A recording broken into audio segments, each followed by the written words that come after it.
we're talking, man, so happy it lined up today. Actually, I have to see if the rest of the panel has watched the Book of Boba Fett. But we're talking Phantom Menace. There may or may not be some links to some that happened recently to it. But I'm super excited because I love this movie, and it gets a lot of hate. But yeah, we're gonna dive into it, and I have an awesome panel of people that enjoy the movie. We're gonna try to spread the love, spread the cheer, and yeah, jump into Star Wars right here on the high ground.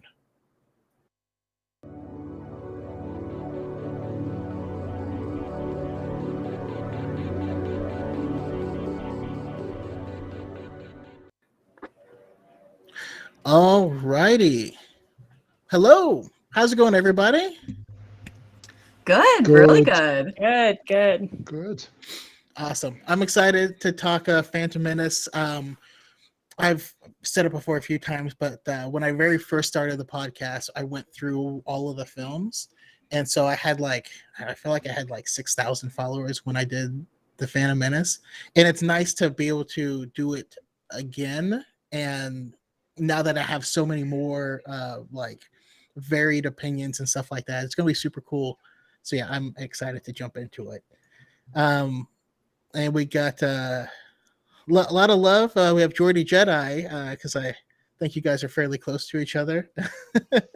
Yeah, he's like, 20 minutes up the road from me? Go to bed. It's late. It's early. Awesome. Yeah, let's start by going around the room and let's go. Who are you? Where can we find your amazing content? And all right, so we know pod racing exists in Star Wars, right? That's like racing. It's Star Wars NASCAR.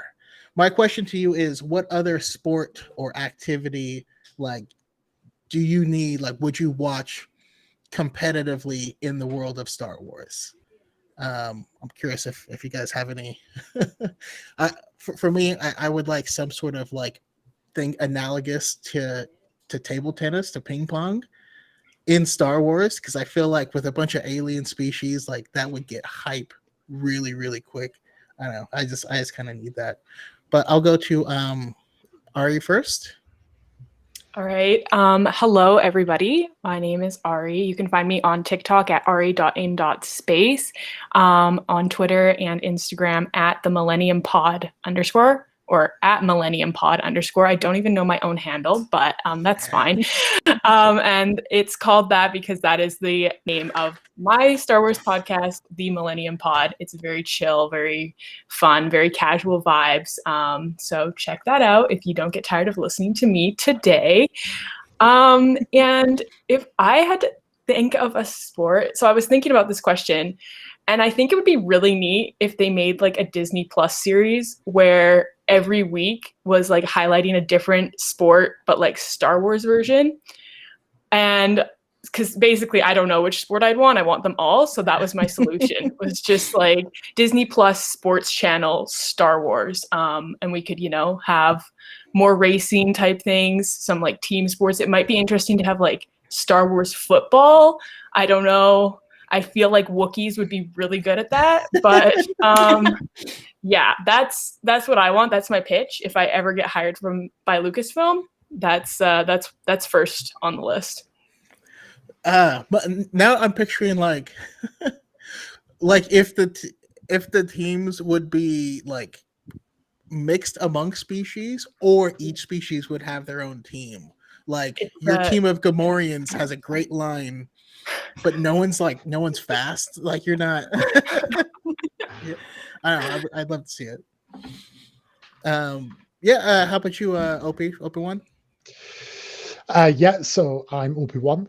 Thank you for having me back once again. I am a UK Star Wars Lego creator, predominantly on TikTok, but have quite a following on Instagram and YouTube as well. So quite balanced across them all. TikTok is certainly my day-to-day, but every Sunday evening I host my own kind of one-on-one podcast where I interview other creators called the Obiverse, and we're 21 episodes in, which is pretty cool. As for the activity, do you know what? I really struggle with this, but I'm going to represent for Lego, and I'm going to see like a Star Wars version of Lego Masters, because I feel like it would be the perfect symbolism of life imitating art, imitating life, because essentially Star Wars saved the Lego brand when it kind of linked up that franchise. And I'd like to see a Star Wars equivalent of Lego, and then it being represented, because the two are so closely tied, and then the competitive side of it through Lego Masters as well on the HoloNet. I would love to see like what type of, because Lego engineers would be able to create some crazy stuff with repulsor lifts and stuff. Yeah, that'd be pretty sick. I'm not gonna lie, I was like upset when Star Wars Legos became a thing because I had to build all of my own stuff like my entire life. I'm like, now it's there. God, like, yeah. Although I will say I'm still proud of my Lego X-Wing. It looked like garbage, but I'm proud of it. How about you, Alanis? So hi, I'm Menace. You can find me on TikTok, Twitter, and Instagram under Not a Kyber. I also have a Star Wars podcast. I host it with V. Her handle is Grand Admiral V, and it's called Sith Face Pod. And we get drunk and talk about Star Wars. That's literally the premise of it. Nothing crazy except for it comes out of our mouths. As But far as they're like a wild sport, people. It's great. Please check it out. we are. We're really out here in wild space. But as far as like a You mean sport, Chiss I would Space. almost true. Honestly, true. That's all we talk about. As far as like a sport, I would almost love like almost like an extreme makeover style like series where like it's like, all right, so your challenge is today is to like bleach this Wookiee's hair. Like you have to like put eyelash extensions on a Rhodian. Like I would love to see that and like see like the makeup styles and like what like each like planet and species like brings into the table. I would absolutely love that because I think it would be so funny also to watch like a Wookiee get their hair bleached. Just like the foils, I would love it. So like that's mine. That's mine. That's amazing. Oh my goodness. I didn't even think about all of the like reality style. Like a Star Wars cake boss would just be really cool. You know what I mean? Oh, I would love that.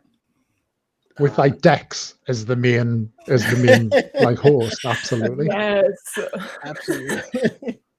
Dex Yeah, is the cake boss. how about everyone in chat? What do you guys think? What would you want to see? Oh, I see. All right, so we have B Dazzler in chat. I'm not gonna lie, I'm not gonna talk about Boba Fett just yet. I will ask: has everyone seen the most recent episode? Absolutely. Yes, of course. Okay. We'll talk about that at the end, just in case people in the chat haven't seen it. They can leave before then. But the whole time watching it, I was thinking of Brooke. Like, oh my God, is Brooke okay? Is she? I hope she's okay. I feel like she wrote this episode seriously, but Yes. yeah. Let's see here. Who else? We have Connor in the chat saying he wants a Star Wars version of tennis or darts. St. Pat says a Star Wars rodeo. That would be that'd be hilarious. And let's see, Rathtar football.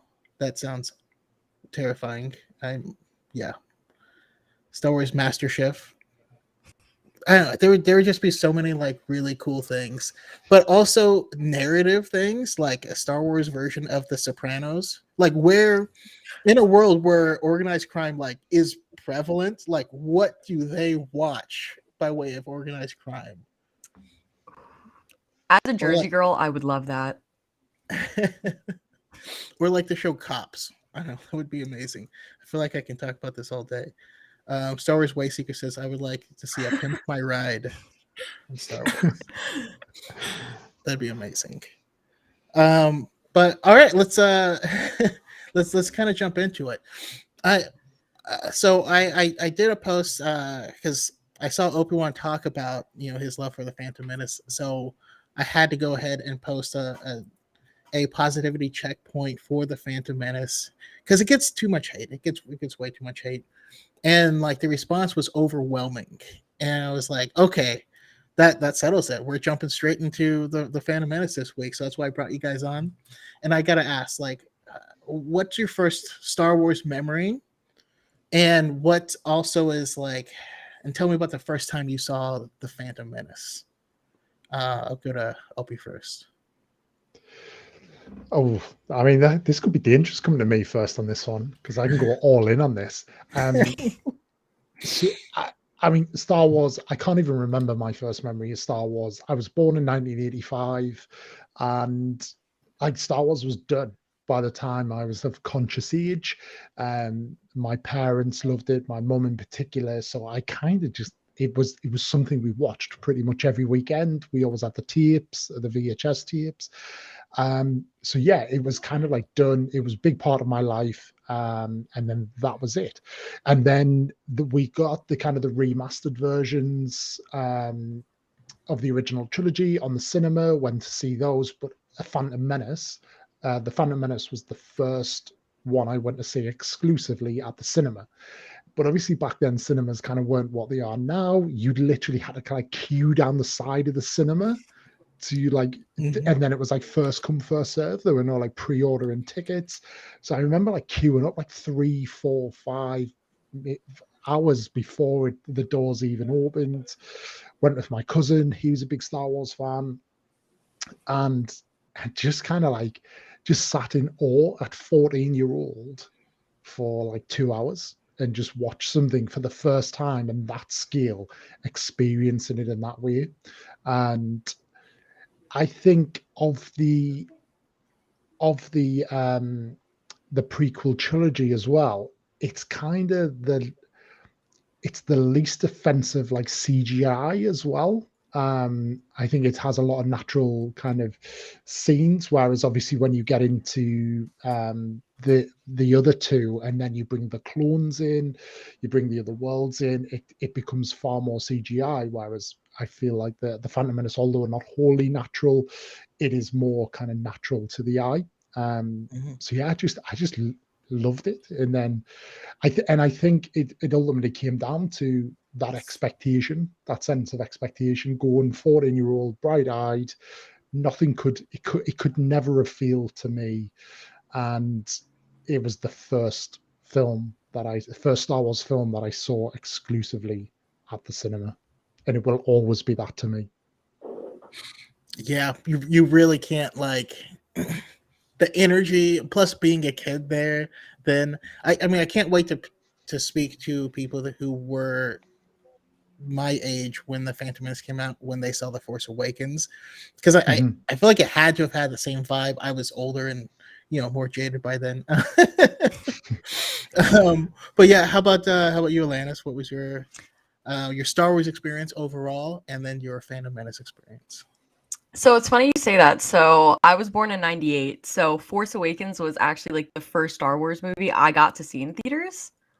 So that was absolutely incredible for me because I was like, oh my gosh, I've only got to like watch these in like my living room. So that was crazy to me. But my first Star Wars memory, my first movie was Attack of the Clones. And every single time I think of that one shot of just like the inside of the Jedi Temple and Coruscant, and like to me, that is Star Wars. Like that is what I always think of. And I will just always remember just seeing this Jedi Temple and being like, oh my gosh, this is insane.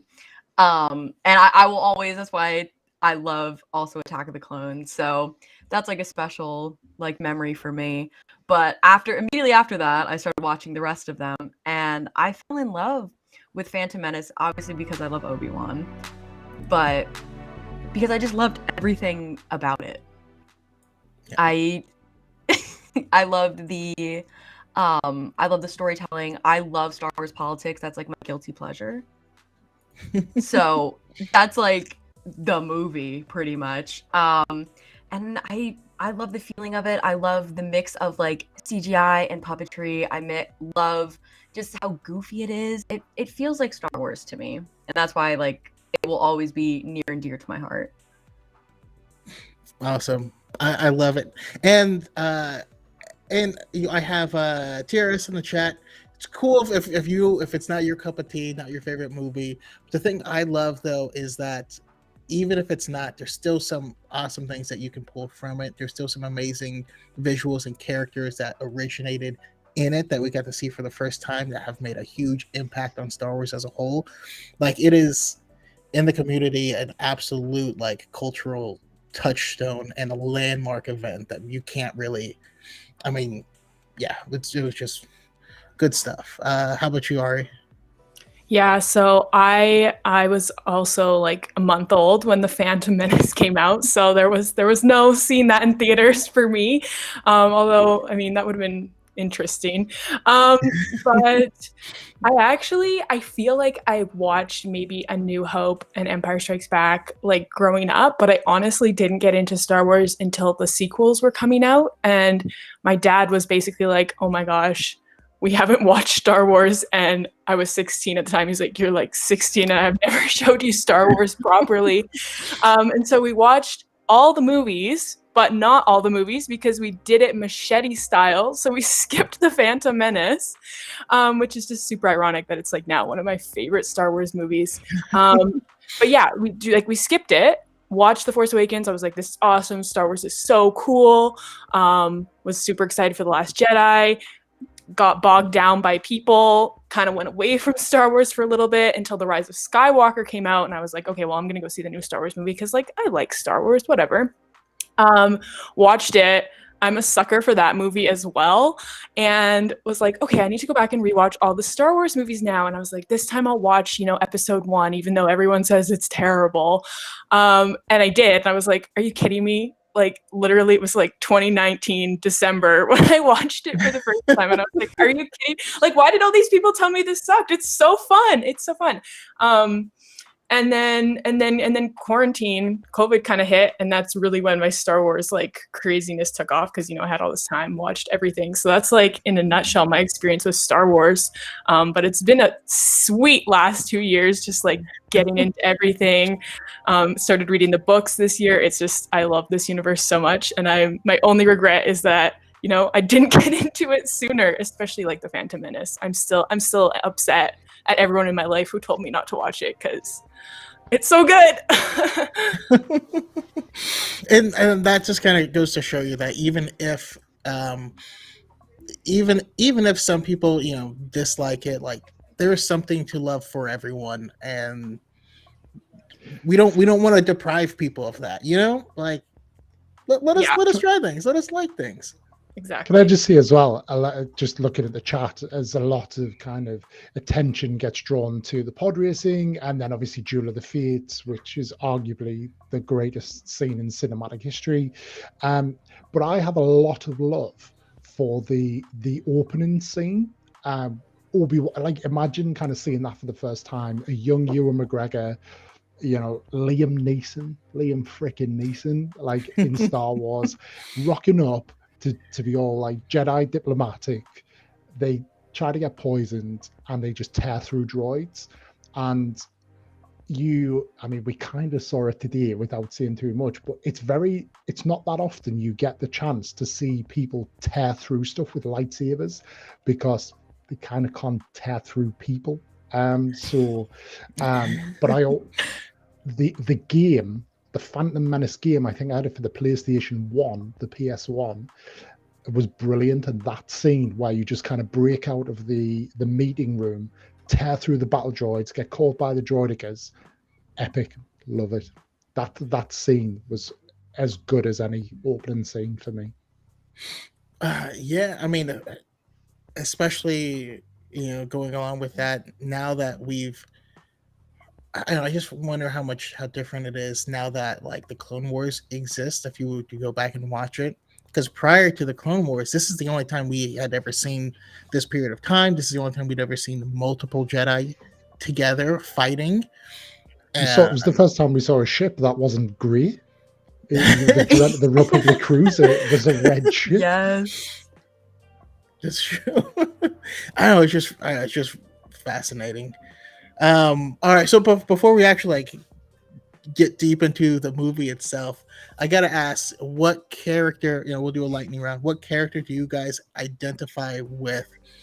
Has to be a character in this film. No cheating. We'll go to Alanis first. So my heart says Jar Jar Binks because I'm annoying, but my head says Qui-Gon because I'm a teacher. Those are probably that's probably even split. Jar Jar, that sounds chaotic but nurturing. I'm for it. I'm for it. I think that's me in a nutshell. How would you, Ari?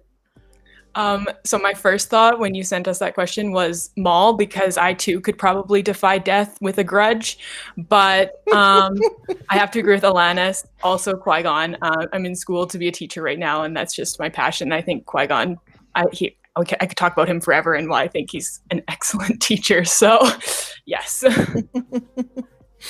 All right, I'll keep y'all in mind for the future Qui-Gon episode because I have not done one on him yet. Yes. Yeah, how about you, Liam? So I would like to see a Qui-Gon, but I work in banking and I love the kind of the ruthlessness of politics, especially over the last couple of years. So Palpatine for me. That's like probably an awful thing to say, but I don't know whether I associate myself as much with him, but I have a lot of love for Palpatine in the prequels. His scheminess is next level. I love it. I when you said you mentioned you're in banking, I was like, oh, say Newt Gunray. Say Newt Gunray. That's what I was thinking. I was like, interesting. I love it. Also, I gotta shout out to my good buddy at Level Up Lightsabers. That's not the comment I meant to highlight, but just hello, Master Allen. And I have a Camilla here, Protocol Wookiee, saying, "Can confirm Ari, biggest Qui-Gon fan in Star Wars." Now, now I'm intrigued. Now we have to have that conversation. And it's coming up too, because I'm gonna go over Dooku Jedi Lost as well as Master and Apprentice and kind of refresh myself there. By the way, that's actually how I found Alanis. I scrolling through, I saw someone live, and her name was Not a Kyber, and I was like, "Wait, is this the Kyber that's not a Kyber? What is this?" So like, no one ever gets the reference, ever. They're like, "Not a Kyber. What does that mean?" I'm like, "It's Master and Apprentice." They're like, "What?" It's like my biggest gripe. I'm like, "Please read this book for the mere fact so you can understand my username." Yeah, I got it instantly. Yeah, but for me, the person that I would say I am is I gotta say I'm Maul in this because I'm so cool and badass. No, I'm Maul because of like I'm really ambitious, and like when I do something, I try really hard, but then I fail miserably down a hole. So that's me. So Element 7 says he's Quinlan Voss, who's seated at a table. He was basically, they're like, that guy looks super cool. All right, no, he's a Jedi and he's on a mission. Like, it's the best kind of retcon because it almost breaks it, because they're trapped on Tatooine. He couldn't be like, hey buddy, can I get like a ride? Please. So yeah, that's who I would be. All right, so so the film comes out. We have these new awesome characters. I'm a little surprised no one identified with Padme, but like she's top tier, and I think none of us have like the self-image that would allow us to choose such a goddess. Yeah. So so that kind of tracks. Um, all right, so there was a bunch of backlash that happened with this film. You know, if you were around at the time. So I wanted to get your kind of thoughts on that and how the fandom around that felt. And also, I mentioned Machete Order, which was Ari's first experience with it, and I'm curious how you feel about it now. um, and again, you know, we want to be conversational, so you can feel free to, like, I prompt people if no one's jumping out, but feel free to jump out and, like, you know, talk about whatever, go off script, or do your thing. But I'll start this one with Ari. Yeah, so I can't speak to, backlash because again, zero. When it came out, I will say, like, I can see, like, I'm not surprised to hear that there was backlash. I don't agree with it, but like I'm unsurprised because it definitely does feel different than the original trilogy. But I will say, talking about Machete Order, I think it's awesome. It was such a great way to experience Star Wars, especially because I knew about the Vader reveal, so like it didn't matter. Um, like going straight from episode 3 to episode 6, I absolutely lost it, sobbing pile of mess, when Vader gets redeemed, because it was just like so fresh in my mind. I think we watched them like back to back as well. However, I don't appreciate that it skips the Phantom Menace. And you know what? I think, why not just go 4, 5, 1, 2, 3, 6? Like I think that's a solid solution. I don't know if there's a term for that, but I mean, I feel like the one thing I did lack in watching it Machete style for the first time was I was a little bit confused in Attack of the Clones, just like the climate and what was going on, and I feel like that could have been remedied having seen the Phantom Menace.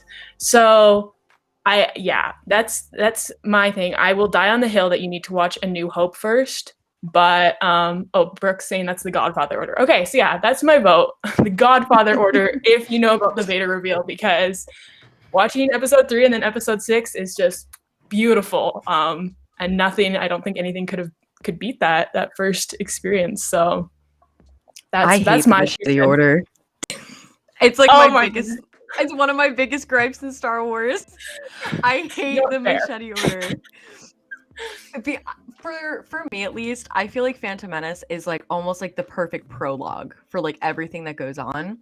And when you skip that, like I feel like you miss like such a vital part of not only just the prequels but the story in general. So that's like my big thing with Machete Order. And like, I don't know, every article that I've ever read about Machete Order gives me very strong I live on Reddit thread vibes, and I don't like that. Because like for me at least, so like I got into Star Wars relatively young, and I really started getting into like, like the Tumblr end of things and all of that nonsense before TikTok. And like people would just like trash on Phantom Menace and the prequels in general, and like me at like 11 years old, I was like, but I like Obi-Wan, and that was like not an acceptable answer. So for me at least, and also like being like female presenting in like these spaces, it was just like they were like immediately no, and then I think that kind of fed me to like do it more. So I'm not a huge fan of Machete Order, but I think because I think it kind of stems from like toxicity in a way. Yeah. Go ahead. It does. Yeah,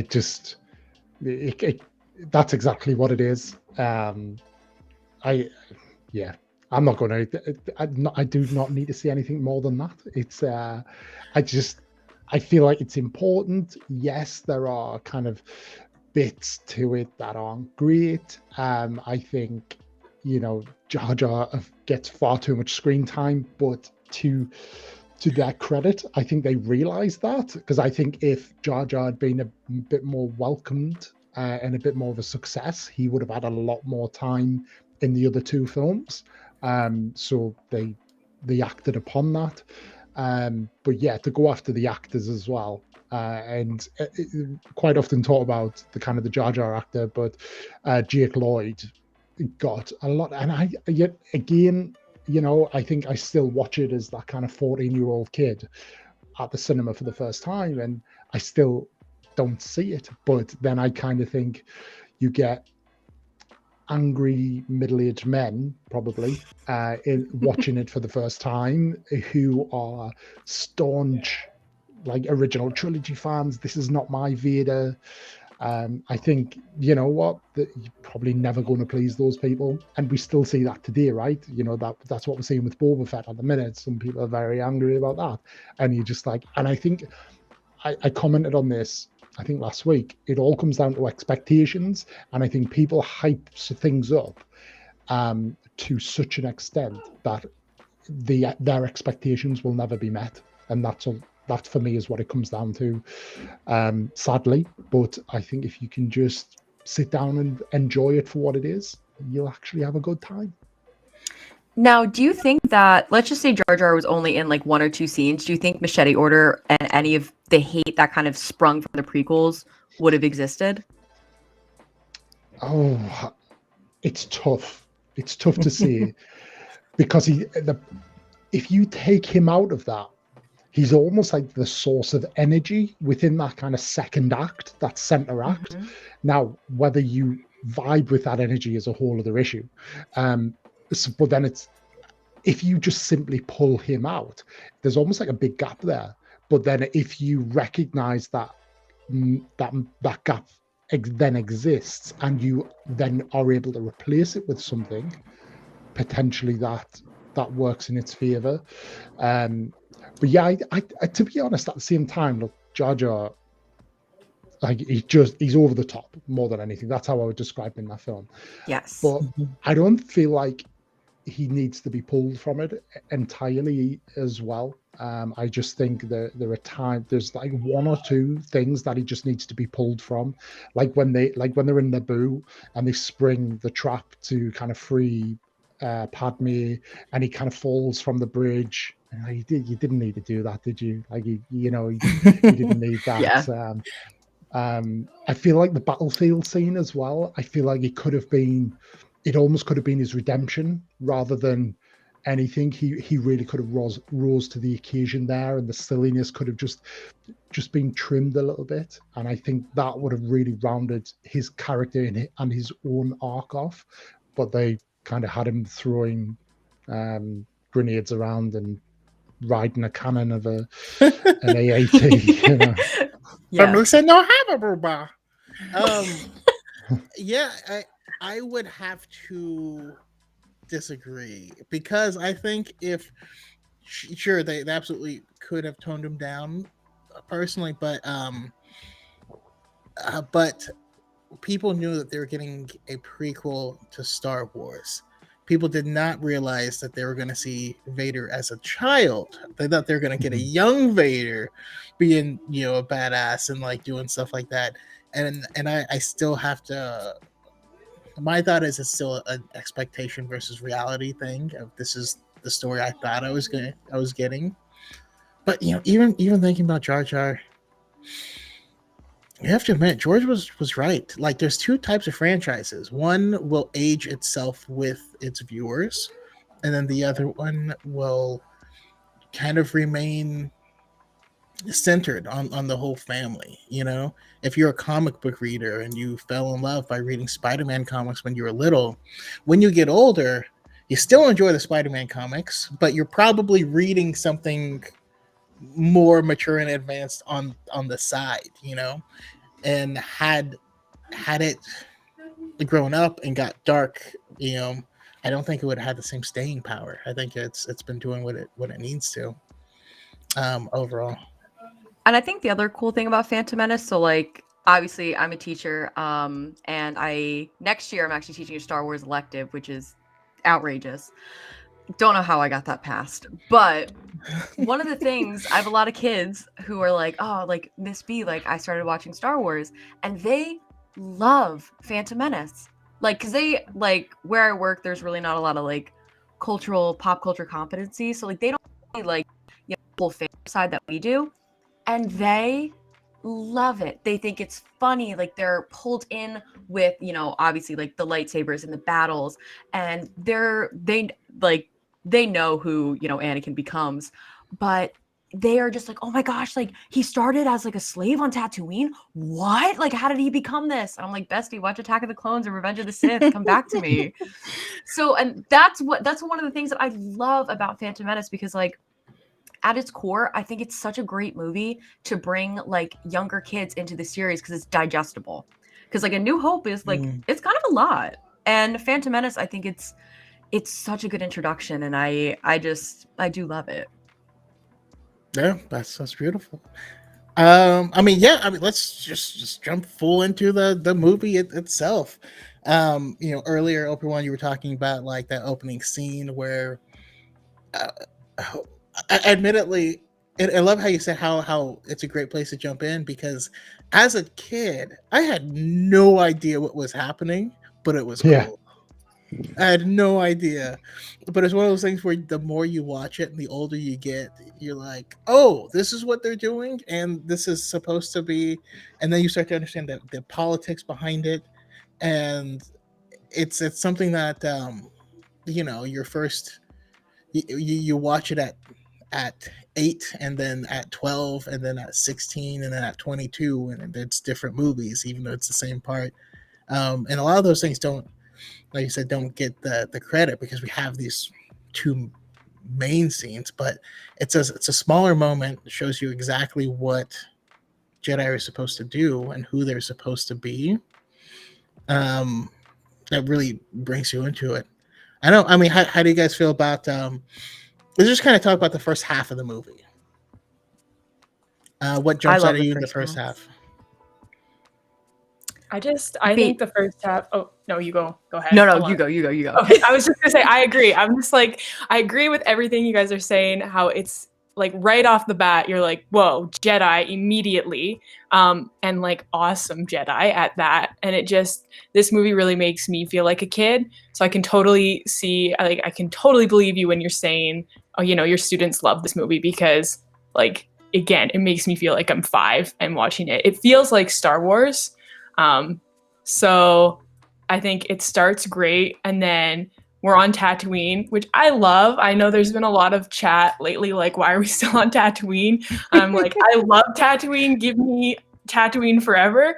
And I think that's great. And I know that, like, again, a lot of backlash for Jake Lloyd and like young Anakin, but I think that's fantastic, because how many times do we get to see the main villain of a huge franchise as a 9-year-old? Like, never. Mm-hmm. And it's so interesting.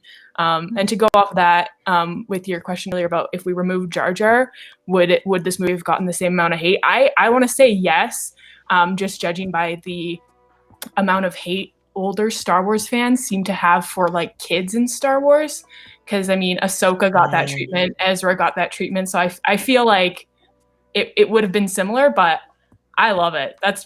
I'm so excited. That's just what I want to say. So Alana, you give us some real stuff now. No, I absolutely love it, but I agree. I love your point when you're like, it feels like Star Wars. And that's what I love. And that's what I love so much about like The Mandalorian.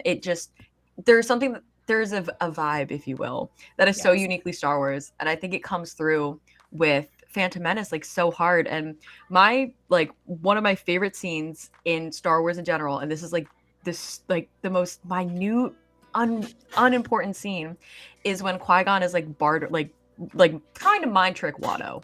Yes. Is I cry every single time I watch it, because it's just so quintessentially Qui-Gon. It's so stupid. Yes. It says so much about his character and how he is just like out here freeballing it. And I love that scene so much. And I think it also says a lot about, the politics of Tatooine. And, we get to see that like Tatooine really hasn't evolved at all within Star Wars. Like, Mos Eisley is still a hive of scum and villainy. Like, Tatooine is still a giant dust ball. And I mean, we're kind of seeing that a little bit more in Boba Fett, kind of like the changes.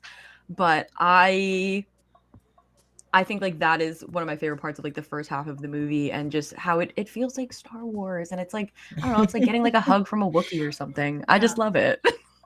And the pod race is fun. Yes.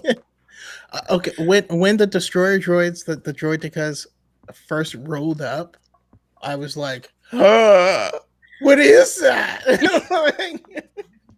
I didn't even thought that could exist. Um, but yeah, like you said, it's Star Wars. It's exploring these different, wildly different, fantastical worlds. When they first arrive in Udagunga, and the music has that kind of like ethereal feel to it, and you're like, I don't even know what this is, like, but it's beautiful, and I want to live here, you know. And those water speeders look really cool. Yes. I thought What- those destroyers were like spiders the first time. I was like, what? What is that? But then someone explained to me, like, nope, they're droids. And I was like, okay. And yeah, Opie, what else jumps at you in this beginning? I think the relationship between Obi-Wan and Qui-Gon, I think even up to the point where Qui-Gon brings Anakin back, and Obi-Wan's like, why do I feel like we've picked up another straggler? And it's almost like it tells you so much about Qui-Gon, and Obi-Wan just kind of verbally rolling his eyes at him all of the time. He's like, Yeah. not enough. Like, come on. No, like, he calls him a but- pathetic life form. You're like, oh, geez. yeah. But I think that really talks about, because again, it's overlooked. Everybody's looking at Anakin as young Vader, but you know, it shows Obi-Wan as an adolescent as well, a bit, you know, quite hasty, a little bit hot-headed, and that comes through in Duel of the Fates as well. But yeah, I love that dynamic, and I just, it's a shame we have not got more of that. I know we've kind of got it in the written form, but if I was to advocate for anything, it would be a Qui-Gon prequel. I think even like just a, you know, people say Mace. I don't want them to bring Mace Windu back, but I'd love to see a Mace Windu kind of going, you know, all of those guys going through it with a younger Dooku training these guys up. That's what I want to see. That would be super cool. Mostly because of the Queen's Peril book. I just have so much love for the scene where they're like, Obi-Wan says to all the girls, it's a trick, don't send no reply. And like in the book, they're just like, how stupid do you think?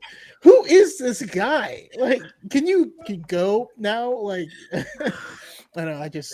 There's so many cool like perspectives that I would love to spend more time with in it. So like having extra books like Queen's Peril and Master and Apprentice are just wonderful additions to give you more of a window. Also, I have to say this because I know there's this thing that it just irritates the crap out of me every time. Yes, Padme is older than Anakin, and she met him as a child. There was no interest in him when he was a child. Thank None. you. Yes, thank you. Nobody has a problem with Han and Leia having an ish of age difference, but like, yeah, I'm not even going to start, but yes, thank you. And they're like 5 years apart. It's not too, but like, yeah, no, she was not. They didn't see each other for 10 years. I don't know. It irritates me whenever I hear that. Yeah. They also both had a lot going on, like Anakin suddenly being freed, like Padme's got to deal with, I don't know, her whole planet, like basically being under blockade. I don't think they were really thinking about anything romantically. And also they were children. Like they were children. They were both children. Yeah. Like full children. I could not agree more. No. But God, how hype was seeing R2D2 for the first time. And you're like, I want an R2D2 origin story. I want to see him roll off of like the assembly line for the first time. And like, I don't know, be doing regular droid stuff. And then one day he's like, you know what? I hate this. And just goes rogue. There's definitely a story whereby he was not meant to be on that ship, and he definitely bumped another R2 unit into a pit somewhere. I was like, nah, you can go and serve drinks. I'm going on the Starfighter. I have Pod One's podcast in the chat. Awesome podcast. Check them out. So I can't wait to play Lego Star Wars. With Jocko. It's gonna be amazing. It's gonna be my first Lego game. But we have the new Lego Star Wars that's coming out. I specifically can't wait to play through the Phantom Menace and a lot of the prequel content because I see there's pod racing and stuff in it, and just cool stuff. So I'm excited. I'll be streaming that. Hopefully, y'all will be playing with me at some point in time. But yeah. All right. So also, I always have to talk about the pod race itself because that scene, I don't think there's anything that's not a racing movie that shows all 3 laps of a race.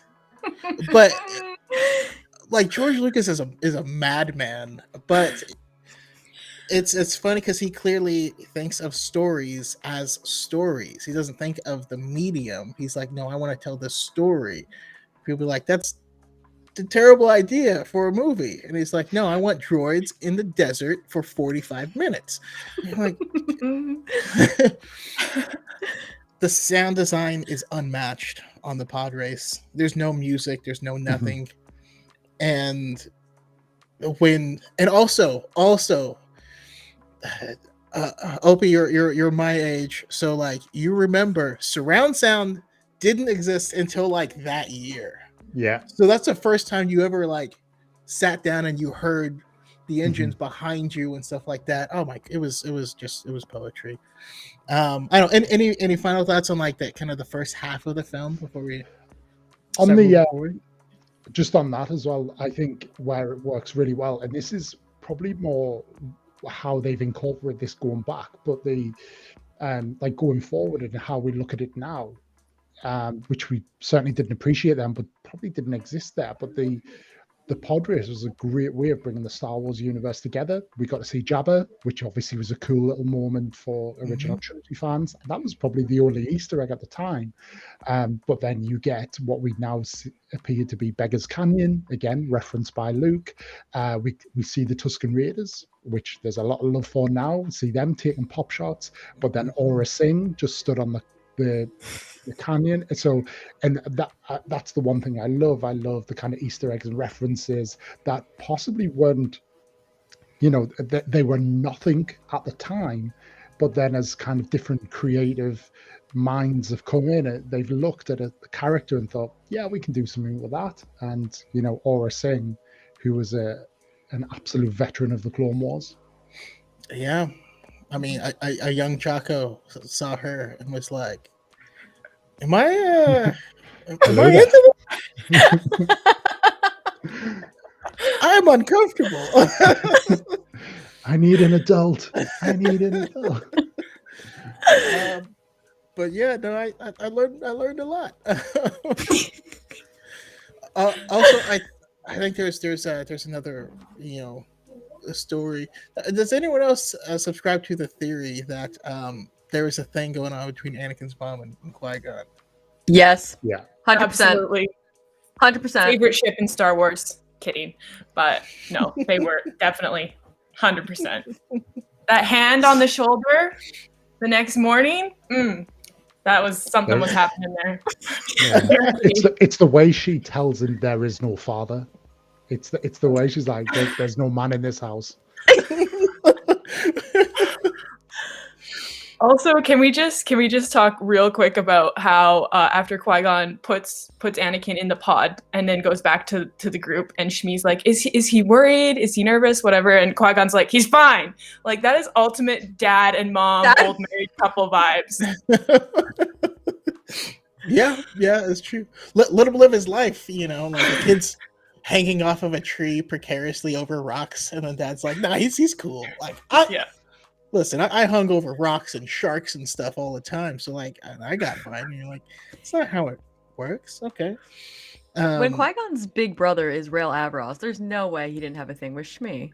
There's no way. Exactly. There's no way. So true. I just love it. And but more importantly, this also gives us our first like true look into the Force, and this kind of bridges both the first and second half. But so we can talk about the Force and then get into the second half. Um, the whole he really brought in what Obi-Wan was teaching Luke, which was our real first lessons, but he explains it differently, like your focus determines your reality.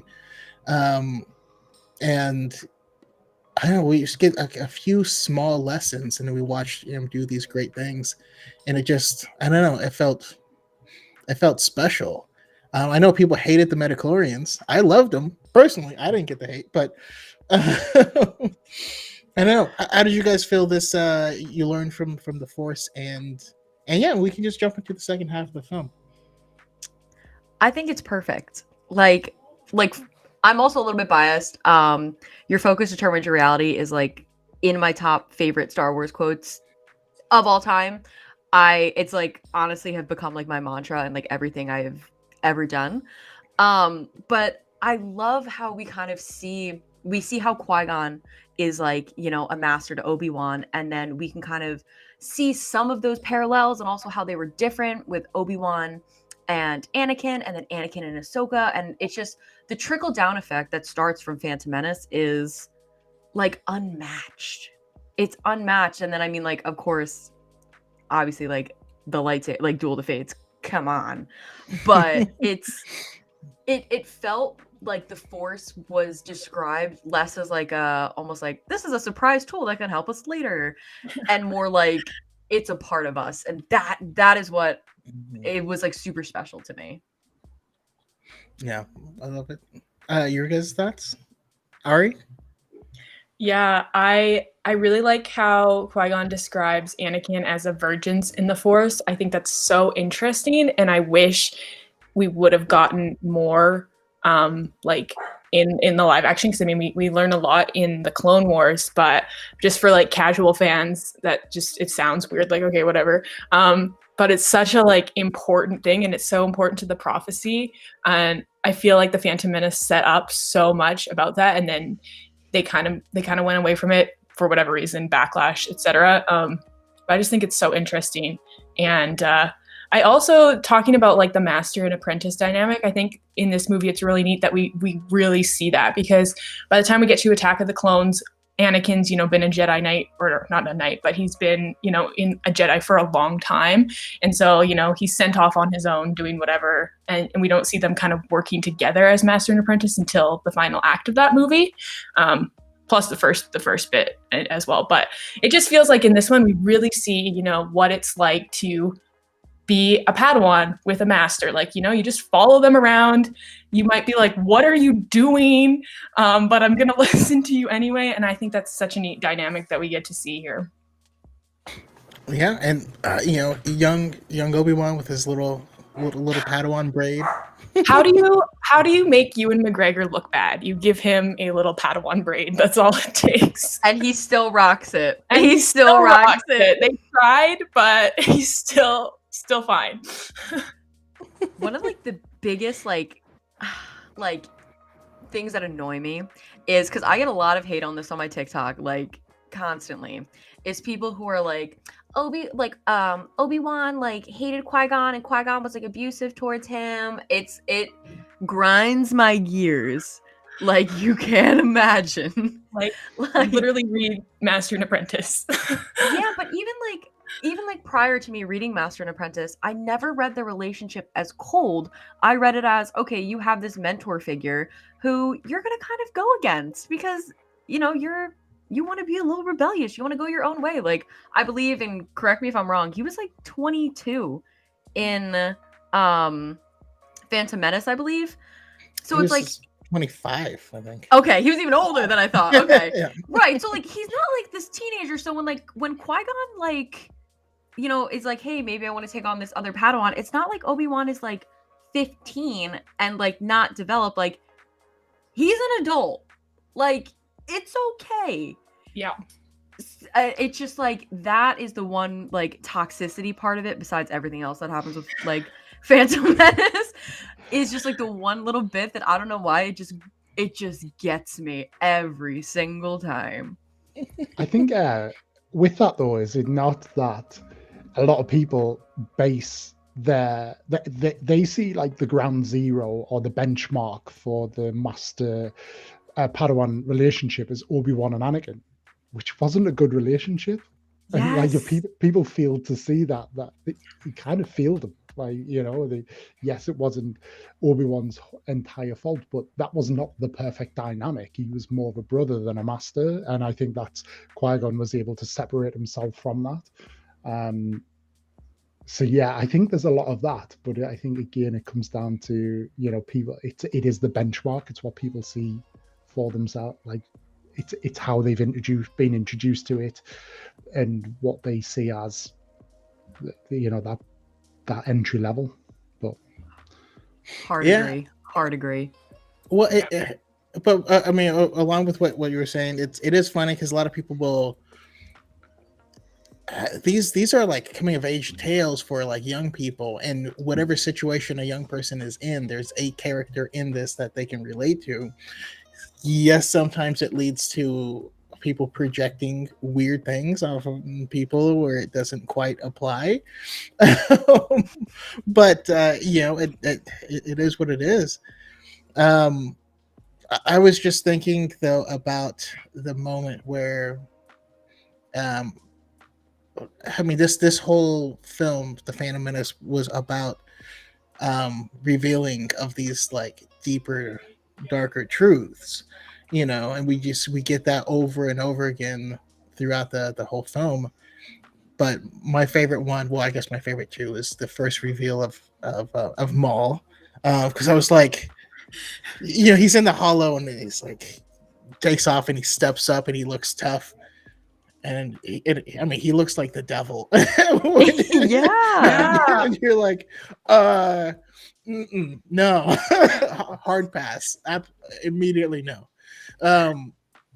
But also you have the Padme reveal with Boss Nash, where you're like, it was her all along, and you look back and you're like, no, it was pretty obvious. Also, if I actually look closer, they don't look the same. Like they're all clearly different people. God, I'm an idiot. But I don't know. What do you guys think? So the whole Padme thing really confused me as a kid. Like when I first watched it, when I was like, I don't know, like 8, 9, or 10, whatever, I was like, what? I was so confused. And then watching it when I was like, had a level of critical thinking, I was like, oh, this makes sense now. But I was terrified as with Darth Maul as a kid.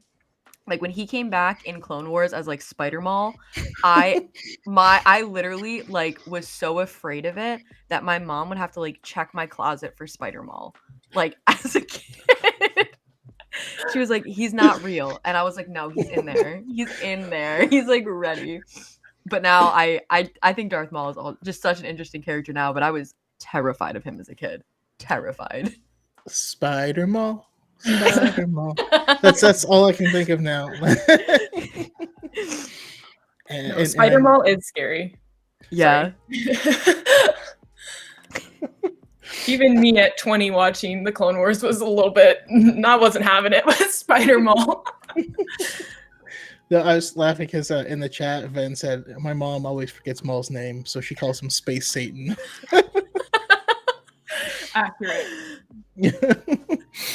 All right, and then we can kind of finish up with the film portion of it.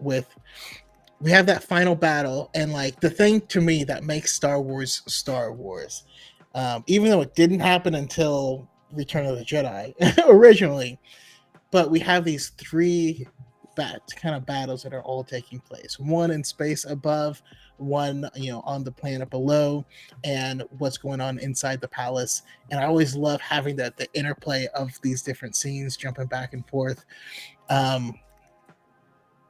We have the age-old question of how come Obi-Wan just didn't use force speed like he did early in the movie and get through the thing. And you're like, shut up, just let it go, just let it go, man. Let it go. Yeah, but this final bit, we have these battles. You know, what jumps out at you guys? Besides seeing N1 Naboo fighters handmade, you know, I wonder when we'll see those again. And I wonder if Obi-Wan already has plans to make a new build of one. But well, Well, I hope we get one. That's for sure, because it's long overdue, and it's possibly the worst UCS set going, other than the chrome parts. But because it was just built that long ago, but fingers crossed. On that though, so more on the kind of the Jewel of the Fate side of it, I think what's like, and again, as you get older, you appreciate is I love how they all react differently when the force shields like the red shields close. You know, like Qui-Gon just kind of drops to his knees and meditates. Obi-Wan tries to keep his cool, but is clearly getting kind of amped up. And Maul is like, I mean, Maul could have only been more up for it if he kind of took his clothes off and just stood there bare chest and just do like Billy in Predator when he faces down the Predator and like he starts kind of slashing his own chest with the machete. Like that was the next level for Maul to go to, is just start to score himself with his lightsaber. But yeah, I love the kind of how it just again for Qui-Gon, how he's in the heat of battle, but the Force is everything. The Force kind of gives him strength, it gives him focus. Absolutely love that. I think for me, even though I absolutely love that film, I think the space battle side of it is probably one of the lesser kind of cool space battles, because it just kind of feels like it happens, and at the same time it's intertwined with Duel of the Fates, and I'm always kind of like, go back to that bit. Go back to that. We want to see what's going on, but yeah, I mean, Duel of the Fate, and for me, it will always be kind of peaked by the fact that they had to slow the footage down because Obi-Wan and Maul were just going at it so hard. They were so well choreographed. They knew their kind of every step. They went too quick, and they had to slow that footage down. Like, you don't get that out of Battle of the Heroes. True. Your guys' thoughts? Yeah, okay, I'll go. I agree. The space battle, it's not my favorite. However, I'm a sucker for when Anakin is like, now this is pod racing, because I think it's such a fun line. It gets way too much hate. It just, for me, that just encapsulates how I feel while watching the movie. I'm like, yeah, this is awesome. That being said, my favorite part of this like little final act is actually Padme's charge, Padme's journey, whatever we want to call it, into the palace. I love seeing her, taking charge, especially when I remember that she's 14. I'm like, God, I was not that cool when I was 14. And especially, I think I like it so much when I compare it with her roles in the later two prequels. And I think just because it's so much better representation of her, I think that's just why in my brain I'm like, this is the best. But that being said, obviously Duel of the Fates is such an incredible battle. Arguably one of, like, if not the best in Star Wars. The only reason I can't say it's my favorite is because Qui-Gon, of course, does die, and that lightsaber pierces Spoilers. me every time. Oh yeah, sorry guys. Every time though, I'm like, maybe he won't, die this time. Maybe by some miracle. That's my toxic trait, thinking he's not going to die. Even though, of course, he has to die for the rest of the series to actually happen. But I can't. It's like I can't say it's my favorite because it hurts just a little too much. You saying that makes me want to change my original answer for the person that I am in this movie. I'm the person who shoots the cable up on the far side, whose cable is just super slow, and everyone goes up, and he's just like, I'm on my way, guys. That's me. You know what? Better late than never. So he's still there, so it's fine. I have no idea what I'm doing, but I'm enthusiastic about it. That's my toxic trait. How about you, Alanis? I love it. I think, like, honestly, you guys summed it up. I think one of my favorite things about Duel of the Fates, and this again, I don't know why I have this thing where I just love like absolutely obscure moments, but it's like right before they go, and I'm pretty sure Anakin says something along the lines of like, like, Qui-Gon, wait. And he just turns and goes, stay in that speeder. And I love that because it's such a dad line. But like, you know, thinking forward, like I think Obi-Wan would have had like a back and forth with him on whether or not to stay in the speeder. But Qui-Gon was just like, stay in that speeder, and he had like the dad voice, the stance. And that line holds like a special spot in my heart. Like it always has, it always will. But I think one of the cool things that I like about Duel of the Fates is that the first time I watched it, I like literally wasn't sure like who was going to live and who was going to die. Like I was like genuinely like, I don't know. I'm like, I know Obi-Wan has to live, but I don't know about these two. And you know, when Qui-Gon gets murked, I just remember like gasping. And I think the lead up to that was so cool because like I don't know about you guys. I didn't expect Qui-Gon to die. I thought he was just going to be hanging out in the back and like, you know, something happens where he's like, I'm too old for a Padawan, or the council says like, nah, let Obi-Wan have it. Have a good day. I didn't expect him to die, and I will always appreciate that almost like shock factor, at least on my end. Yeah. So I do think I think it's far and away the best choreographed fight in Star Wars. I have to like growing older and thinking back on it, I have to acknowledge that while the fight is extremely important to the mythos of Star Wars, it doesn't have the same heart of like these people don't know each other. He doesn't know why. They just saw this guy in the desert one day almost run over Anakin. And you know, like, and it's humorous to think back on it because like no one's fought a Sith. You've never, none of them have ever even like thought about killing someone with a lightsaber, like in a lightsaber duel, because that just didn't happen. That hasn't happened for 1,000 years. So I always think about that part, and also I do have to fully acknowledge while the fight is amazing, there is literally no way that Obi-Wan should have won the fight. I think it's the lack of obviously is the dual lightsaber, the double-bladed lightsaber is an epic moment, and I that will kind of stick with me forever. It's seen that in the cinema because like nobody had a clue that was coming, and yeah. But there's a lack of acknowledgement of it from Qui-Gon and Obi-Wan. Like they don't kind of look at each other and think like, "Uh-oh, what's going? That's not meant to do that." But yeah, it's. If I was in that room, I would absolutely, when the second play would be like, "Oh, God damn it! Like, what are we supposed to do? Have you ever seen that before? I didn't know they made those." Like, I'd be like, "Are you looking for a new apprentice? Because I'm really not about to die here, so I think I might switch sides for a minute here." And also it has been pointed out that canonically Maul was behind the door planning how cool his entrance was going to be. Just like, oh, I'm going to open this door. It's going to be so freaking badass. It's like, all right, you hold the door. You're going to hit that button because I can't be over there when it happened. Like, I got to be standing right here framed. And you have that new track from John Williams. All right.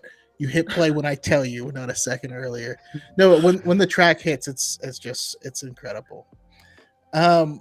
So we've kind of talked about the next question. I was going to mention if you would change anything. We've kind of already covered that, but overall, what's your favorite outside media that was spawned from this? What jumps to mind? For me, it's Jedi Power Battles. That game was my life as a child, and Episode 1 Racer. But how about you guys? Anything that was spawned from this that really took off? Master and Apprentice. I love that book so much. Every second of it. I love how annoying little Obi-Wan is. I love how just off the rails Qui-Gon is. I love like rails? the little I'm sorry. I love I'm like the sorry. little. I also love like the little like legends bits that they have in there, like the line about like tall, like Xanatos, all of that. I also probably said that wrong, but I love it. And even though it's not technically media, I have this weird thing where I have like collected all of like the Phantom Menace like weird figures that came out during that time because there's just something like so like wrong about them. Like that I'm just like obsessed with. And I go to estate sales all the time, and anytime I see them, I pick up anything Phantom Menace because everything is just slightly off. So even though it's not like media, I just love all of like the toys and stuff that came out for Phantom Menace. I think they are just, oh, I love them. Yeah, this is everyone's friendly reminder that they actually made Jar Jar Binks candy, and the candy part was his tongue, and you had to make out with him to eat the candy. Why? Who greenlit it? I don't know. They should be fired out of a cannon into the sun. How about you, Ari? Yeah, I definitely agree, Master and Apprentice, but I think you covered all of the great reasons why. So I will also say, as Camilla mentioned in the chat, Queen's Peril. I really enjoyed reading this book because of like the extra insight we got kind of to like the background of what was happening during the Trade Federation occupation. They mention in the movie, you know, oh, you're going to this camp, people are in camps, they're dying, but you don't really get how like actually bad it is until you read that book. So there's my plug, read the book. And also I will say one thing I might change / add to the movie in general would be maybe like a scene, and I think it would fit really well when they go to the Senate and Padme gets ready to actually be the queen. Show us Sabe and her like transitioning.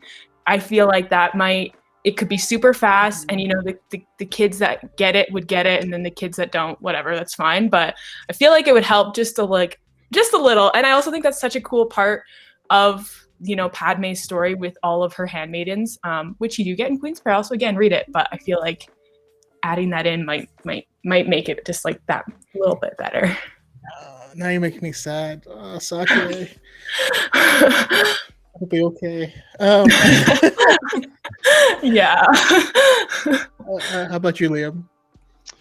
A bit out of left field for me, but Battlefront 2, the more recent one, Hero Showdown in the Naboo hangar as Darth Maul against a Kenobi, and just out loud get up on the platform, and so like force pushes and chokes and throws are lethal, and just and do it like out loud on a mic with someone. It's like it's one of those scenes.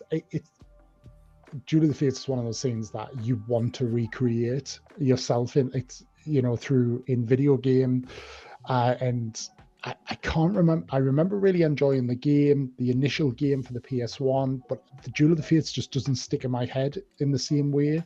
But Battlefront 2, like the gameplay, it's such a shame that they kind of pulled the plug on it. But that hangar scene, even if you don't go in that part, if you go on the Naboo ship, that's brilliant too. It's a great battleground. And you get the big energy rings, and you're like, why are these here? There's no OSHA compliance here? Like, make a goddamn railing, someone, please. No, it's there are no railings in Star Wars at all. Oh man, no, that's a great point.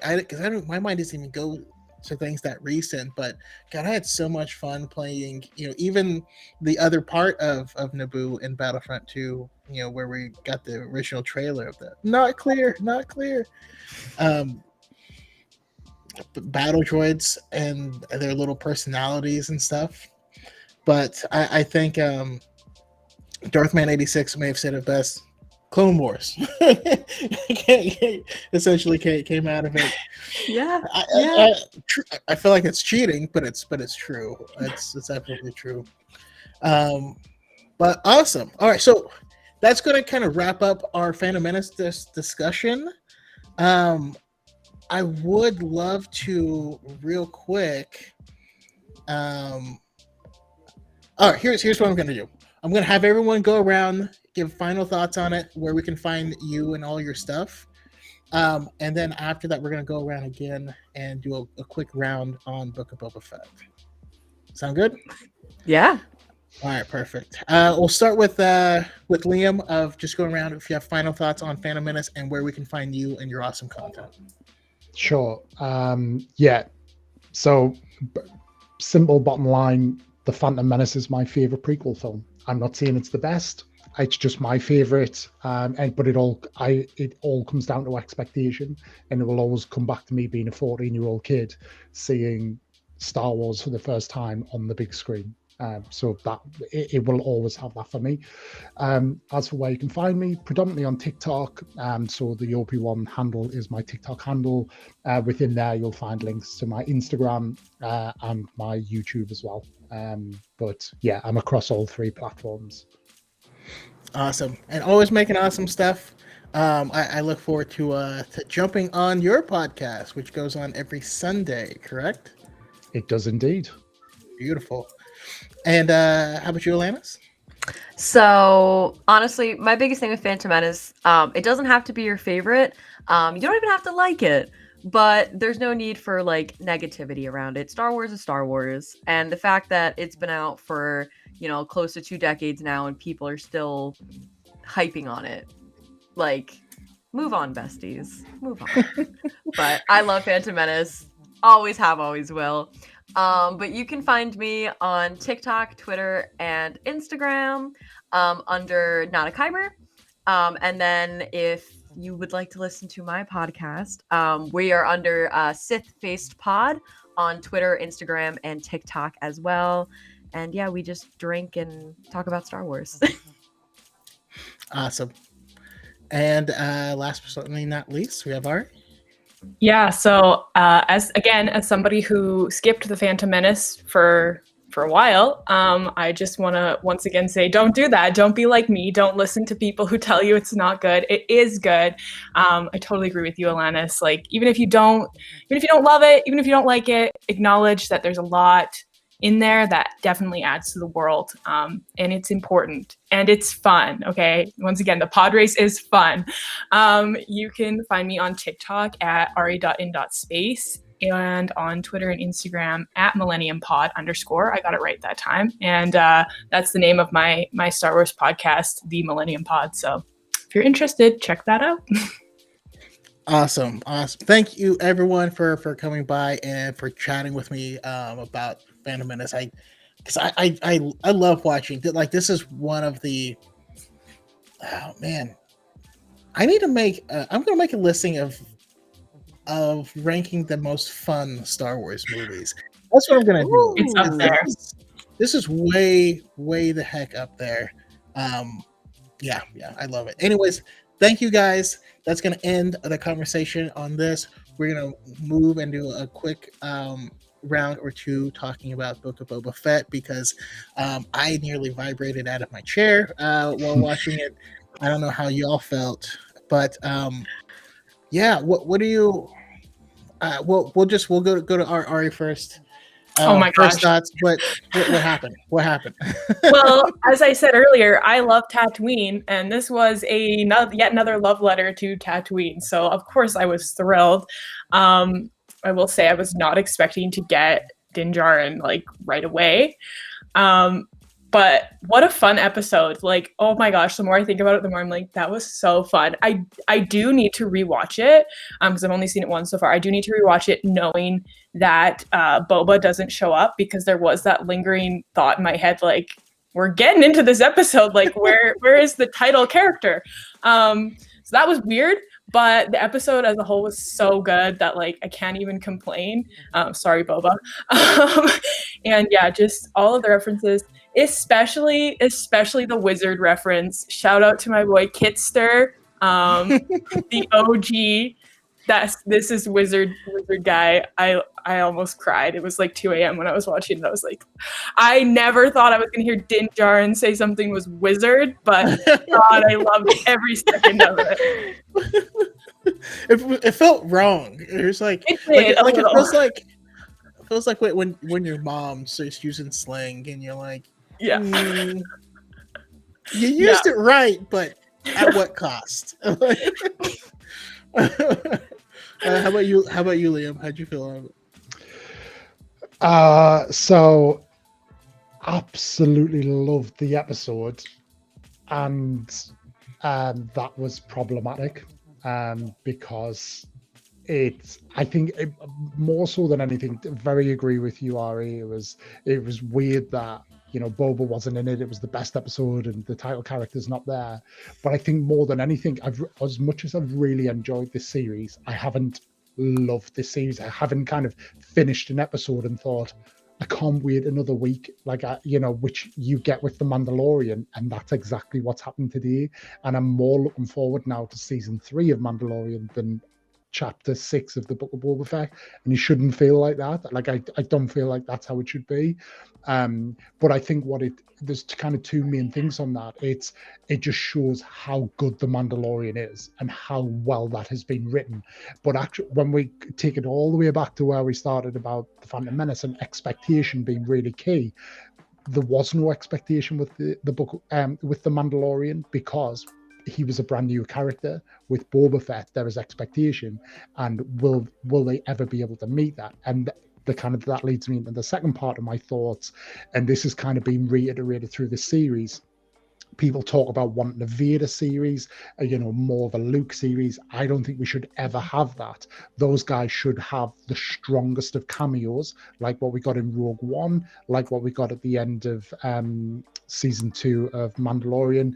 They're so big characters that you can almost never live. It's the whole thing about Luke in the sequels. He can never live up to the kind of the legend of Luke Skywalker, the legend of Boba Fett, the legend of Vader. And I think that's, for me, is where this series is suffering a little bit, but it comes down to expectation and the legend of the character.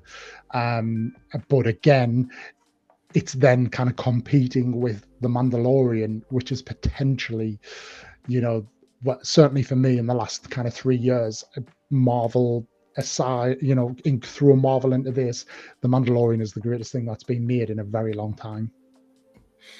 Okay. I definitely see that and fully respect it. I chuckle at the thought that all of the stuff that made Boba cool in the original trilogy is Din Djarin. Yeah. In the original trilogy, he was just a guy that looked cool that you would assume did badass stuff, right? but he never did anything, and he didn't really say much. And so the Mandalorian is what people expected from a Boba Fett show. Boba Fett had development in the Clone Wars, and we learned some stuff about his back. And this is while I'm in the same book, because I do much prefer The Mandalorian to the Book of Boba Fett, I appreciate that we have 2 different shows, because I don't want the same show twice. Yeah.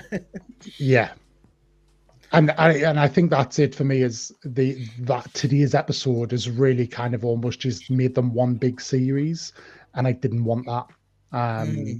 So it's blurred the lines between them for me a little bit, and as I say, it's just shone a light on it's all down the perspective from a certain point of view, but is the Book of Boba Fett inferior compared to the Mandalorian, or is the Mandalorian superior compared to the Book of Boba Fett? I'll go with the latter, because I'm an optimist, and superior is a better word than inferior. How about your thoughts, Elias?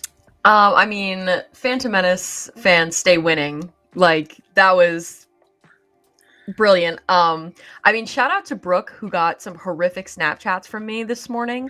I watched it before I went to work, and I was like literally like screaming in my car. Like, I'm not even kidding you, screaming at Brooke. Like, did you watch it? Like, yelling. I had such a visceral reaction to it. It felt like Star Wars. Like nothing. In a very like long time, my blood hasn't pumped like that watching something with Star Wars. I really enjoyed Book of Boba Fett, and I've talked about this before. I'm enjoying it because this is the first series that like I don't have a stake in. Mhm. Like I was never a huge like Boba Fett stan. I was like, all right, yeah, he's cool, and I can just like enjoy it from like a normal fan standpoint. Whereas like when Kenobi comes out, I will be a menace. Like with the Ahsoka series, obviously Thrawn. So that's what I've enjoyed about Book of Boba Fett, and this just honestly just reinvigorated my love for Mando, and I think these final episodes are gonna really pull at everyone's heartstrings and be this huge grand finale, and it got my blood pumping. I'm still psyched about it. It made my day. Can I just say as well, what made it so good, and I touched on this earlier, is the fact that he actually carved people up with the dark saber. Like you don't see that in Star Wars. You only see that happen to droids. He carved people up. The guy More you of put that, on the please. table, and you're just like, ah. Well, he's dead. Like, And then he was like, "You might want to put that on ice." I was like, "Okay." yeah, oh God, so much awesome stuff, so much amazing. I mean, we got to see the Night of 1,000 Tears on screen. Did anyone else feel cold? I was like, Cried. oh, no. Oh yeah. Cried. And then it made me flash straight to the episode where, why Din was so adamant of like, you can't have this Mandalorian armor. Imagine such an atrocity like that happens, and all of those sets of armor and all of the Beskar that's around and all the weapons, all the stuff that is part of their religion, part of their faith, part of their culture, is now spread to the winds. And you could be out walking around and there's some guy wearing, the armor of your ancestors, and you're like, God, that's gotta be so. It'd be so pissed off. It was I also know. visually stunning. Just Mhm. gorgeous. Every single shot. Any predictions on well, okay, so two things. We'll go around one last time real quick and do prediction on what was made for Grogu. I still maintain it's like a gangster chain that he's gonna wear. What was made for Grogu, but also what to expect in next week's episode. And then once again, because I'm gonna cut the video, so there's two videos. So yeah, if you can answer the question, and then also any final thoughts on this episode of the Book of Boba Fett and where we can find you and your content. We'll start with Alanis. All right, so I do love the idea of the chain. I'm like very much here for that. But honestly, I think Din made him something for like a lightsaber hilt. I think it's like something like Jedi related because it's tiny. So I'm thinking like, how they kind of have like those like little like oh, why can't I think of the word, like the balls that go at the end of lightsabers? Something like that would kind of like hook in. That's what I'm predicting. Honestly, the only thing that I've gotten right so far with Book of Boba Fett was that he was going to go back to the Sarlacc pit. So clearly has not gone the direction that I thought. So I'm still going to say Thrawn, though, that he's just going to be sprinkled in. I'm going to put it out there. I'm going to say Thrawn. I love it. I have to. Real quick, shout out to the Darth Black series. Thank you so much for the donation. And who gives the armor that kind of authority? She's the only one left. She's just the highest ranking person that's still alive out of two. But it makes sense that the person making the weapons in their culture would be seen as the highest authority. That just feels like it tracks really well. But more than that, Armor's a freaking badass, and like I want to see like she made Din look bad with tools, you know. I don't know, but Alana, sorry, I cut you off before you could say where we can find you and your awesome content. Oh, yes. So you can find me under Not a Kyber on Twitter, TikTok, and Instagram. You can also find my podcast that I host with V, who's under Grand Admiral V, at Sith Faced Pod on Twitter, TikTok, and Instagram as well, and Spotify, Apple Music, all that nonsense. Awesome. Oh, I got Captain Vaughn in the chat saying, I can say without a doubt that this was my favorite piece of Star Wars media since Empire Strikes Back. This Empire was fire. This episode was fire. Did I say Empire? Sorry. I'm thinking of Empire. Awesome. I love the enthusiasm. You know, Star Wars fans loving Star Wars. You love to see it, right? Makes a change. How about you, Ari? Yeah, so I think I actually really like the idea of like a lightsaber or something. I didn't even think that. My first thought was it was going to be like one of those like little chainmail things. Would it be like the one that Bilbo gave Frodo in the Fellowship of the Ring? So Grogu will just be indestructible against everything. And I also think that'd be so cute. And I just really want to see Grogu in like little chainmail. But I gotta say, I think your lightsaber thing's probably more realistic. But I guess we'll see. That being said, I am also so bad at predicting things. I was absolutely certain we were gonna get a Huttslayer mention in the first episode, and that hasn't happened yet. So now my life is in shambles. I don't know what's coming next. I feel like next episode is gonna be kind of, well, I'm hope this is what I want. But it's gonna be like, you know, the building, the gathering of the forces, and then like final battle kind of starts at the end of next episode and then carries over and kind of gets resolved-ish in the last episode is what I hope happens, because I'm still like kind of waiting to see more of like the crime aspect. I guess I'll say that was one thing. I agree with you guys. I didn't have a lot of stake in this show either, like Boba Fett, whatever, but I was really excited about kind of the more Star Wars organized crime, which I feel like we've been getting like teasers, but not really the full thing yet. So that's my prediction / more so what I'm hoping for. But yeah, anyway, you can find me on TikTok at ari.in.space and on Twitter and Instagram at millenniumpod_, which is also the name of my Star Wars podcast, The Millennium Pod. It's on like every podcast platform, I'm pretty sure. Anyhow, that's me. Awesome. Thank you so much for coming out.